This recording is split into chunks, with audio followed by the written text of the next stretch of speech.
The GPC, a fickle fighting ground for the mighty, where the strong rise and the weak fall.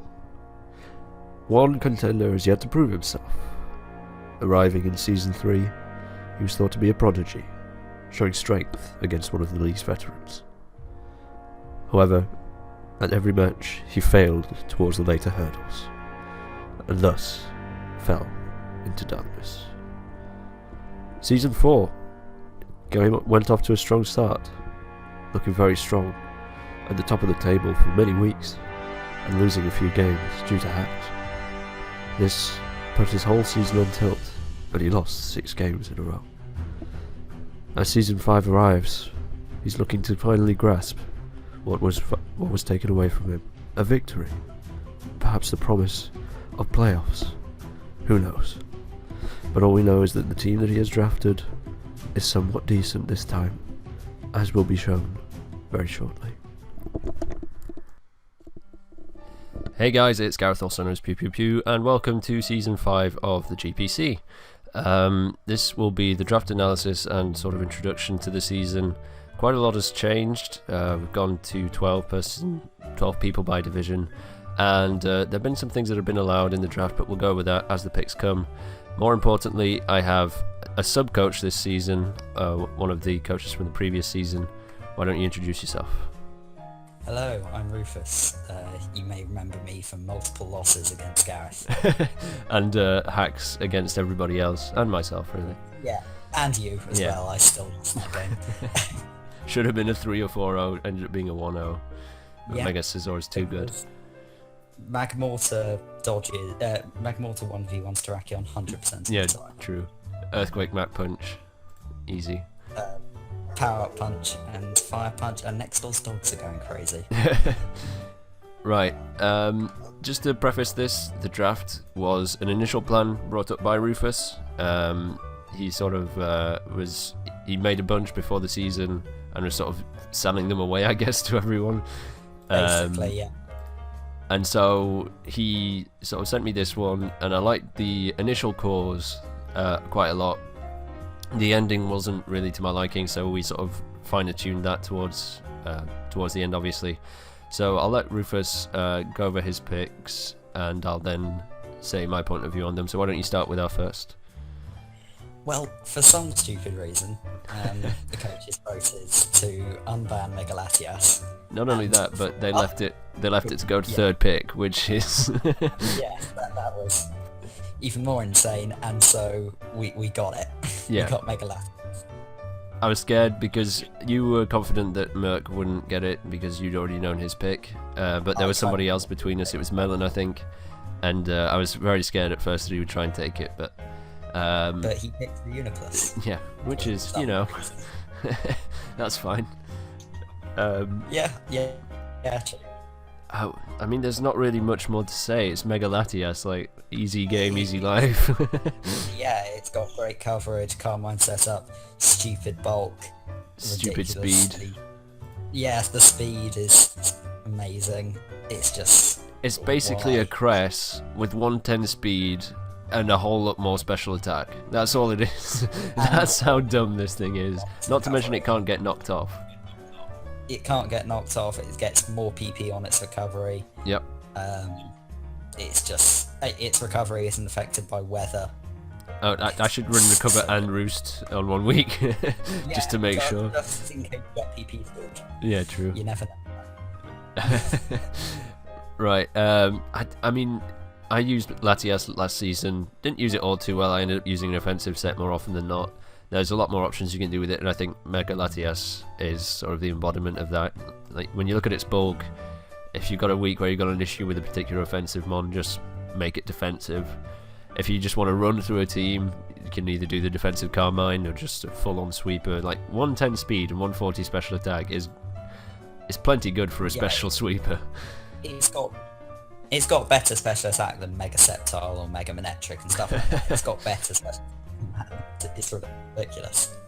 And as you said, it's got like really good coverage. It's got the Bolt Beam, obviously. It's got Draco Meteor, which, come on, that's all you really need. It's got a lot of physical attacking moves. While its physical attack is only 100, that's still usable. It's got things. It's 100. I thought it was way less. I thought it was like 90 or something. I thought it was a bit less, but it's still good. That is usable. It's That's got very Earthquake. It's got Sucker Punch, which I really want to bring one week. We'll see. But yeah, it's got a bunch of utility moves as well. It's got your Healing Wish, which, come on, let's be honest, I'm not going to sack off Latias. It's got all the statuses that you need in basically Thunderwave. And there's not really much more to say. It's possibly the best possible pick you could get, and we got it third pick. So Yeah, it's great. the only downside to it was that it was pricey, which is understandable. But with the rest of the draft, it wasn't too much of an issue. Yeah, we worked around it. It's pretty good. Yeah. So let's, without further ado, hop onto the second one, and I'll let you introduce it again. Now, this was the thing I was second thing I was most worried about getting sniped. Because we were third pick in the draft, so I had to go all the way back round. And we still managed to pick up a Azumarill at round 2. It's pretty sweet. And this thing works so well with Mega-Latias. Yeah. Like, both offensively and defensively, it just works wonders with just like those two. Yeah. It's so great. It's got great priority, obviously huge power is the move. It's got a brilliant immunity to grass. Yep. It's got of course. Parasong, Whirlpool, Parasong, Rip Danny Ban. Whirlpool. Yeah. Yeah, there's not. Azumarill is one of those picks that's self-explanatory, really. It's the dragon immunity of the team, which is always useful. It's relatively bulky. It's got plenty of power. It's just one of those things that you can't go wrong with. Exactly. It's great. The mix of fairy water coverage paired up with a massive dragon nuke. It's just too good, man. So good. I love this combo already. The only thing that I can even think that can stop it is a decent like defensive steel type, and even then, I mean, we've got other things to deal with it, but also it's not going to appreciate a banded waterfall or an HP fire from a Latias, so it's going to be tough to deal with this offense core. Exactly, it's great. And another good thing about this core is, while Latias is fast, it's very bulky and it's got recovery. Azumarill is extremely bulky and it's just reliable in that sense. So it's not going to be one of those cores that'll get worn down easily by bulkier teams. It will just run through a lot. Exactly. Azumarill, it's not just offensively they really work. Defensively, they can switch in, like Mega-Latias can switch into your electric type attacks and your grass type attacks. Well, who needs to switch out the grass types when you got Sapsipper? No. When you've got Sapsipper, very true. Yeah, but it's basically every bit of coverage that Azumarill doesn't want to take, Latias takes, and like the other way around. The only like types that don't work are Poison and Ghost, I think. And still, Mega-Latias is super effective against Poison. Yeah, and not to mention they're bulky enough to not really give a shit. So. Yeah, exactly. Right. So we've got our hazard removal in a decent hazard removal. We've got a good offense core. It's sort of time to start building a defense core and hazard setters. And so your choice was. Well, I picked Skarmory because we've got a dragon type, we've got a fairy type.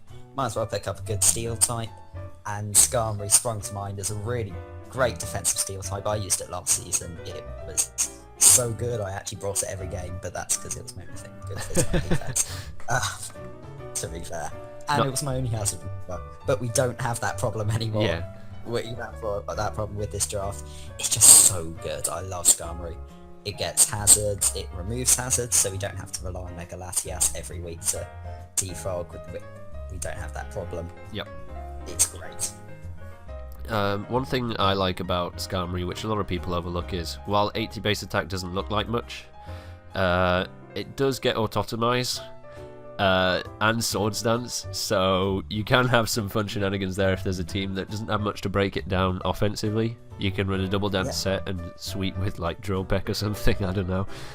But yeah, you can have a sturdy Autotomize weakness policy set. Oh, that sounds even better.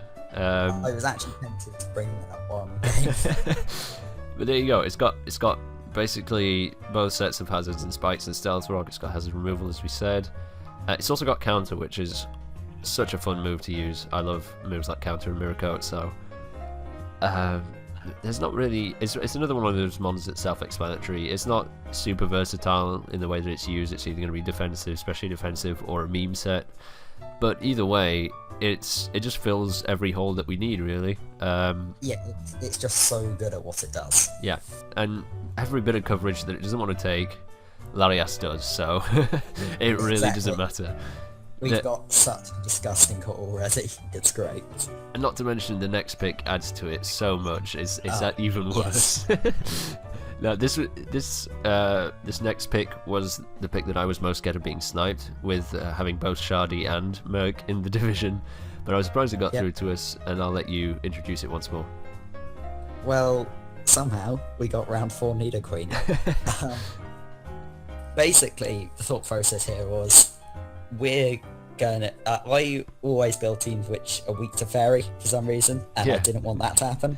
And I also always build teams which don't have switch-ins to fast electrics. Don't want that to happen, because we already do have a bit of an electric weakness. We got Azumarill and Skarmory both being weak to electric, and just Nidoqueen fills up any hole there could possibly be in those three. Yeah. And it's a brilliant wall breaker. It gets toxic spikes and stealth rocks, so we now have 2 hazards set it, and we can set up all of the hazards which are on sticky web.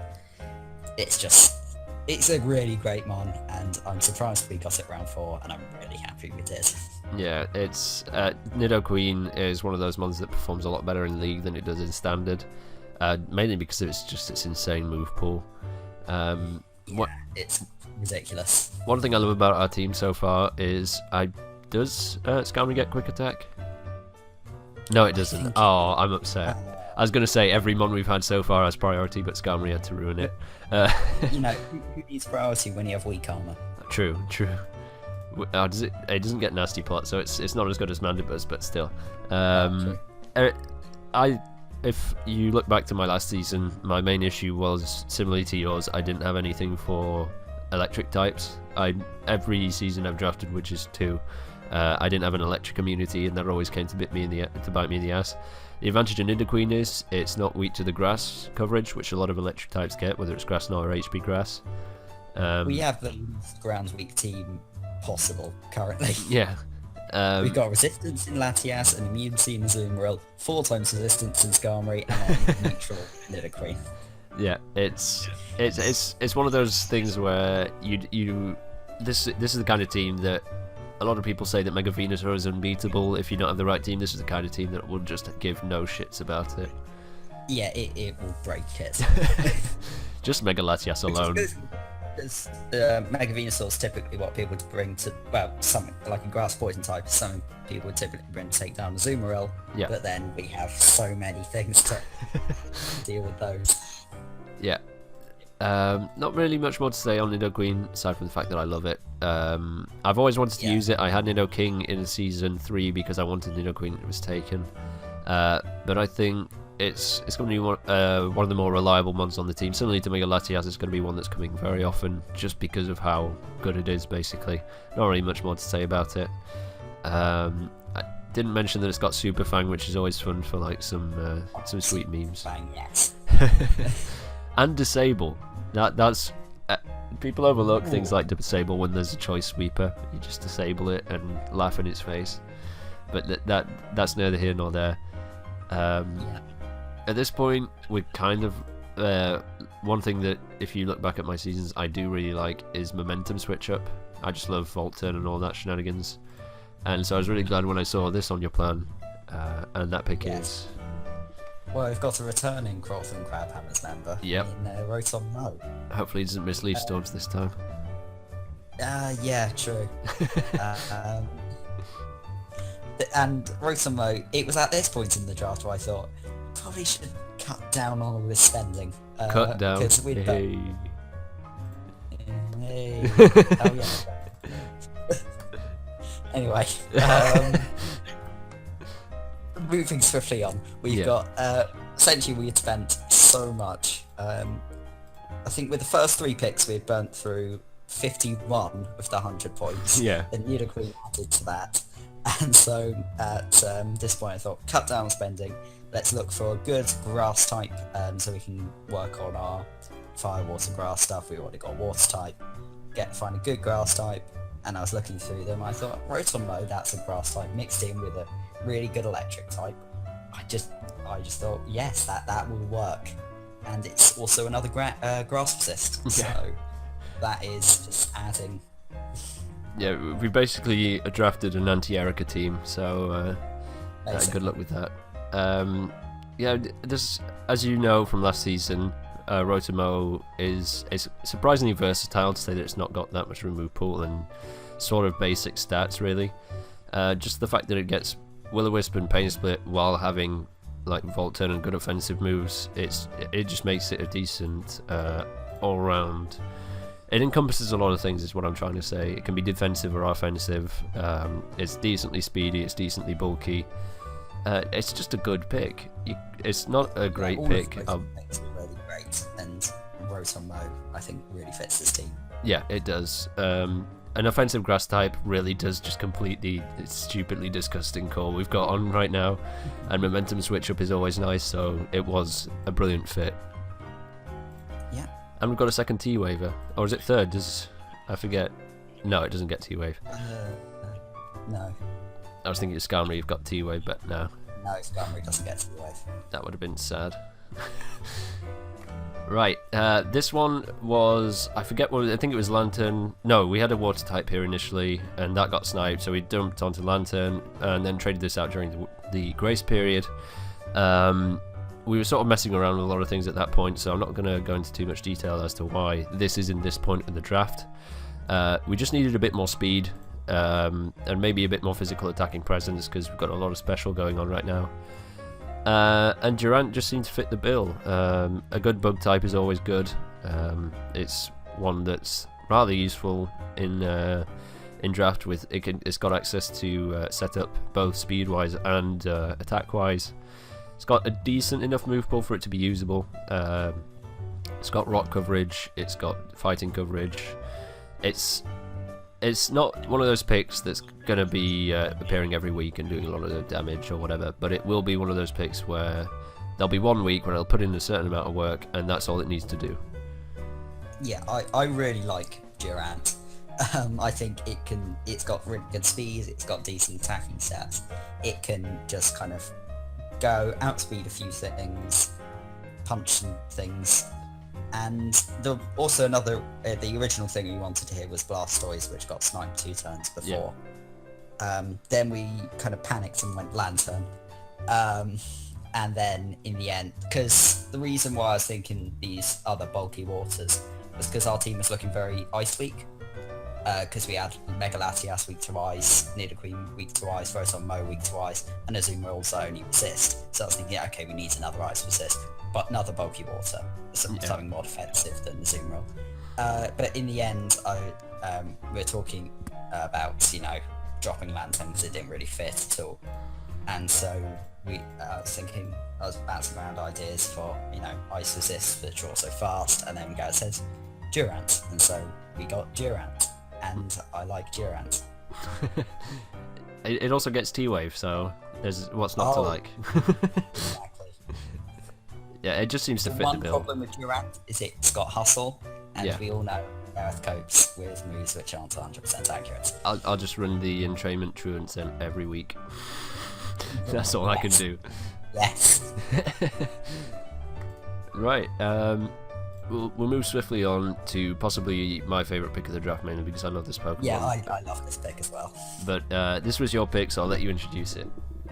Yes, well, I was looking at the draft so far, the plan so far at this point, and I was thinking, well, a lot of our walls, well, Nidoqueen and Rotom especially, don't actually have recovery. Rotom has Pain Split, but that doesn't really count. Yeah. And so I was thinking, a good Wish Passer would really fit. We also need a bit more bulk, I felt, and so I picked up what I think is the best thing at Wish Passing in the game, the best cleric, Umbreon. Umbreon. Yeah. Is what I said. you like that a bit there, but yeah. Yeah, sorry about that. Umbreon, I don't know what it is about Umbreon. In Gen 5, when I first started playing, I did a lot of NU, and then when I started playing UU, every single team I built had Umbreon on it. At the time, it still is really. At the time, it was the most reliable wall in the tier. It's just so good. As you said, one of the best clerics in the game, really. You can't go wrong with Wish Heal Bell. Similarly to Vaporeon in that regard. The only difference is its HP is a bit less, but it's got better defenses.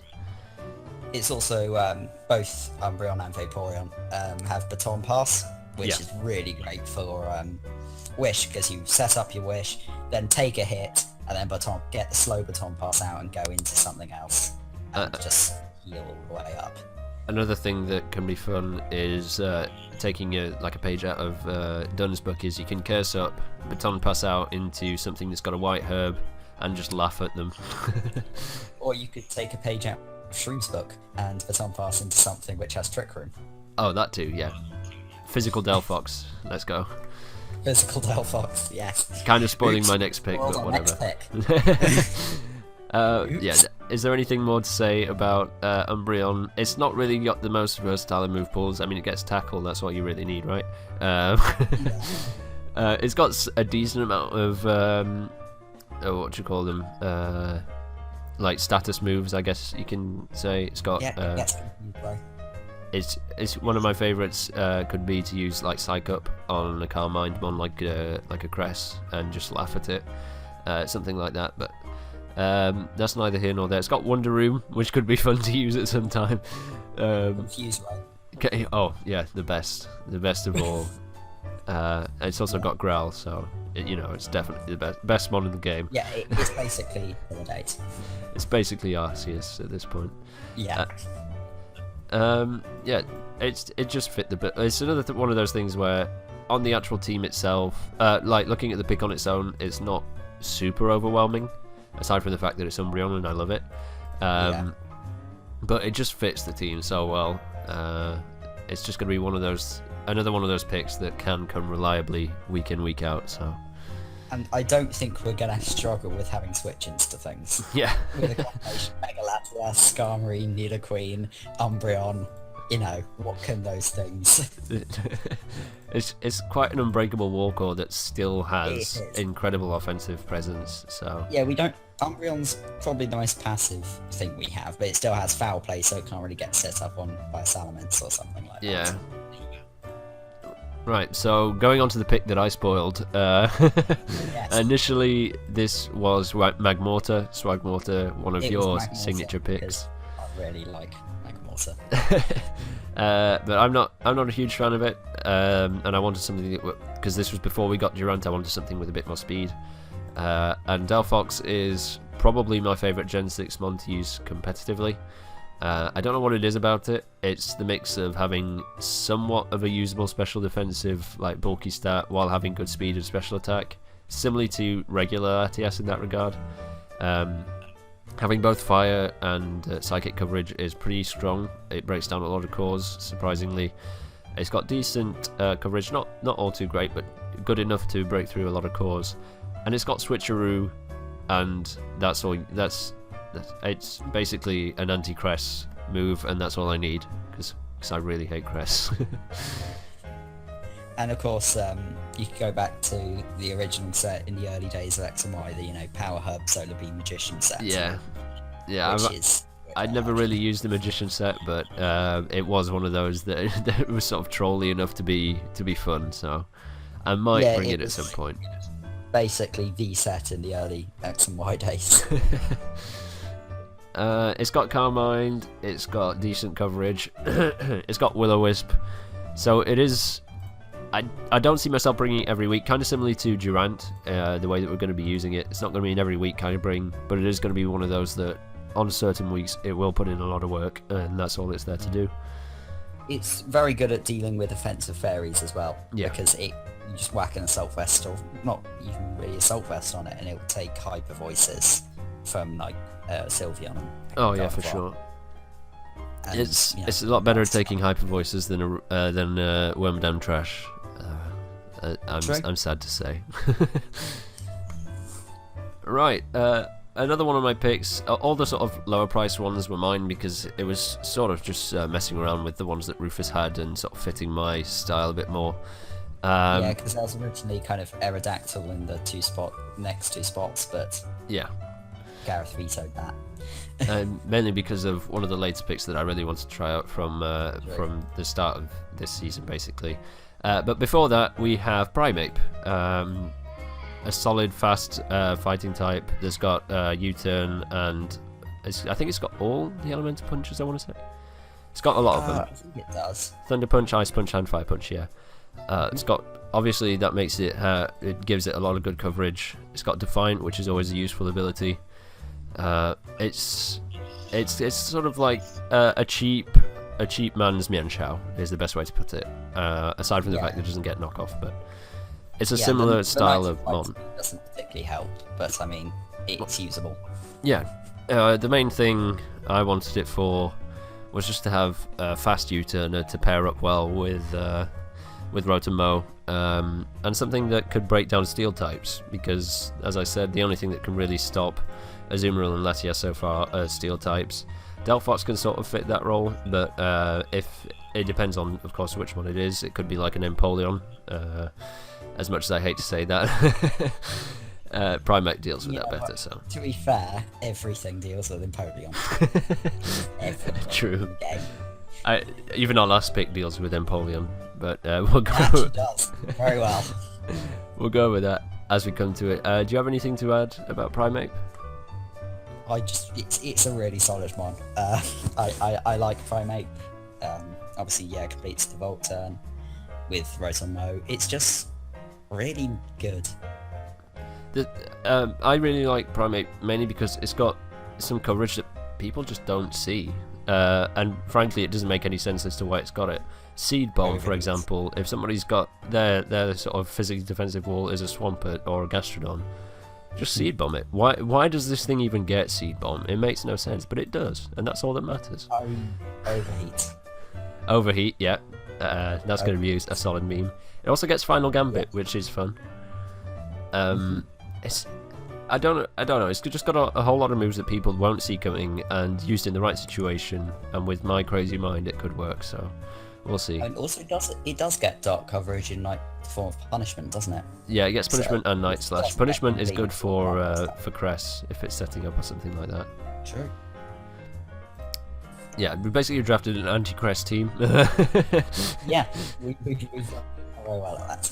Because screw Cress, man. It's like the bane of my existence. Yeah.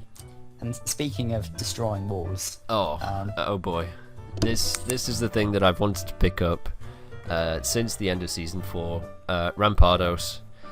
I mean, I said when I got Tyrant's Art that I like power, and this is just power incarnate, really. what is it, like 165 attack? Yep, 165 attack. The only thing that lets it down is its speed, but we've got Tailwind support with Skarmory, and it gets Rock Polish. It's got 2 really good abilities in Mold Breaker and Sheer Force. It's got pretty damn good coverage to say that it's got Sheer Force. It's got the Elemental Punches. It doesn't have Ice Punch if I remember right, but it's got Ice Beam. It's got Fire Blast. It's basically a rock type Tauros mixed in with a bit less speed and a whole lot more power. Basically, nothing switching in or head smash from this thing. Yeah, this in Gen 6, every PU, NU, and RU team I have built, well, like 80% of them have a Rampardos on them because I just love it. It's just there's something about this mon which is inherently scary when you face it, and if you use it right, you can really show its true potential, and I think my experience with it will help me in that regard. I just wanted to see how well it would do in League, so I'm excited to see how much it can do. I think it could do well, just work around the speeds, and I think it can do great. Well, we have quite a lot of T-Wave on this team, and we have Tailwind, so in terms of speed control, we're pretty well set to have a Rampardos just click, head smash, and destroy everything. So, this this pick I really want to see put in the work, similarly to Ursaring last season, even though Ursaring didn't do all too much in the end. It mainly just destroyed Rufus late game. But then it nearly got a metronome rest talk thing going. Oh yeah, it did. But I got paralyzed. I got crit paralyzed, full powered, and then got killed just after. So that was my season like incarnate. Another thing that that Rampardos gets, which is going to be incredibly important, of course, is pain split. You need that longevity. It gets whirlwind and roar, so we don't need to worry about those setup sweepers. And Crest getting sub and then Calm Mind to go over our face. We're not gonna have that problem. Yeah. It's also got endure, so that can be a fun thing to use with weakness policy or something. But yeah, it's got a surprising amount of moves that it's similar to Primate, people won't see coming. So hopefully we can use it well and do it justice. Hang on, it gets Dragon Tail, Roar, and Whirlwind. the anti-setup Pokemon. Wow, I didn't even realise that. Right, and moving swiftly on to our meme pick, which was initially the pizza, but I changed it to Sandshrew for one simple reason. It is my favourite Gen 1 design by far. I just love Sandshrew. Don't know what it is about it. It's just so small, cute, and it's surprisingly bulky with an Eviolite. Yeah, like anyone who watched Pyrotos back in Gen 5 will know the power of Sandshrew. It takes a non-boosted waterfall from Sheer Force for Alligator. If it's fully physically defensive with Eviolite, it's a roll, I think, but it does take it, which that is dumb. It's hang on, let me just check this out. Right, its defense reaches 295 without Eviolite. That's 446, which is 446 defense, which is more than Umbreon's special defense. When that's just insane. Wow. Sandshrew. It's mainly there for the meme, but who knows? Maybe I can get a sweep with it with Sandstorm and Swords Dance. We'll see. And it, of course, is an amazing defensive core with Skarmory. Yeah. Just literally no physical attacker can break through that core. It's really rather dumb. And plus it gives us another hazard removal and hazard setter if we really wanted it to. I want to bring it at least 1 week and just see it do something. I think it could. Shelmet did things. So yeah, exactly. And if I'm facing a particularly slow team, I can just Sandstorm, Sand Rush it up and just sweep. Basically, if you're taking on the St. Louis State Chatops. Yeah. Then a slow team. And I have a good record against Peyton, so who knows? Maybe I'll get I swept him with Worm. Well, I did a lot of damage with Wormadam Trash. Let's see another meme do some work against him. Yeah, so that's the bulk of the draft.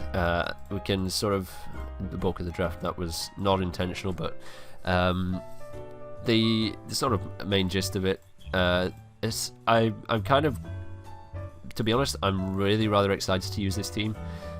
We've got some strong, well-established threats in Latias, Azumarill, and Nidoqueen. We've got some more Mimi picks at the bottom that I think can still put in some work. We've got enough defense and offense to deal with a lot of teams. We've got hazard removal and setting. We've got momentum switch up. It's got everything I would want in a team. I'm very happy to have had Rufus start this out for me, and then we fine-tuned it to look like a proper solid draft. And that's not something I'm used to having, so we'll see if we can work. It's a great draft. Not to mention that because he is technically my sub this season, I will hopefully not be as unlucky. We'll see. I'll be sending my hacks powers. Well, when we did the STL, RIP STL, when we did that, Bluesy gave us all the hacks in the world, and we didn't miss any moves. We didn't. I think we got a crit as well. So who knows? Wow. Maybe this is good juju. So just get me in the game and just get me to click the buttons. Yeah. And then you just tell me what to do. I'll click the buttons. Yeah.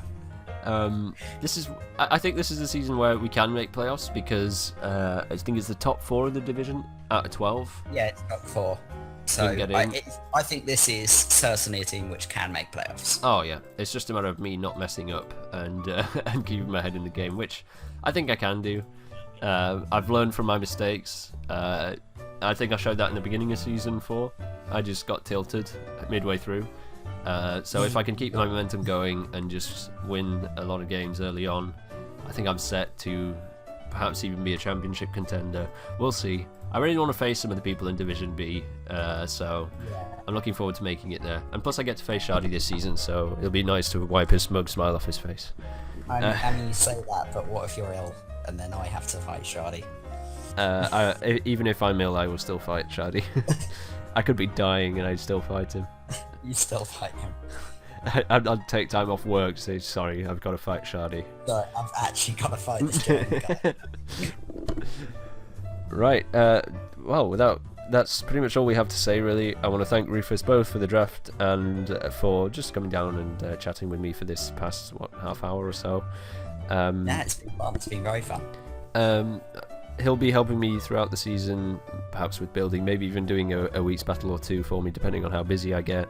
So you might hear him again, either in one of my videos or even on his channel, should I refer to it. And plus, he's an analyst. No, So just link McCarty's channel, but my channel's there. Just go on to youtube.com/psmccarty. yeah, Get the same thing. it's Just basically the same person. It's eerily similar.